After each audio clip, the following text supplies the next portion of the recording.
প্রশ্নটিতে বলেছে 10 22 পূর্ণ 1/2 degree equals to √2 - 1 হলে কট 67 পূর্ণ 1/2 ডিগ্রি এর মান কত।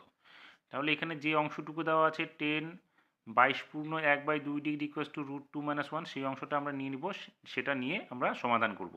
তাহলে লিখব 10 22 পূর্ণ 1/2 ডিগ্রি ইকুয়ালস টু √2 - 1।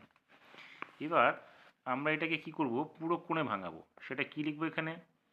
তাহলে লিখতে পারি আমরা 10 90 ডিগ্রি মাইনাস, দেখো এখানে 22 পূর্ণ 1/2 ডিগ্রি, সেটা যদি আমরা 90 ডিগ্রি থেকে বিয়োগ করি আমরা পাবো হচ্ছে 67 পূর্ণ 1/2 ডিগ্রি ইকুয়াস টু কী হবে, যেটা ছিল √2 - 1। তাহলে এখানে আমাদের 10 90 ডিগ্রি মাইনাস থিটা যদি ধরি তাহলে কী হবে, কট থিটা। তাহলে এখানে আমরা লিখতে পারি বা কট থিটা বলতে এখানে এটা 67 পূর্ণ 1/2 ডিগ্রি ইকুয়াস টু যে মানটা ছিল সেটাই, √2 - 1।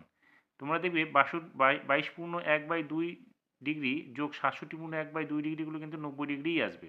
সেক্ষেত্রে আমরা এটাকে 10 22 পূর্ণ 1/2 ডিগ্রির পরিবর্তে পুরোক্ষণে আমরা এটাকে এভাবেই ভাঙাবো 10 90 ডিগ্রি মাইনাস 67 পূর্ণ 1/2 ডিগ্রি।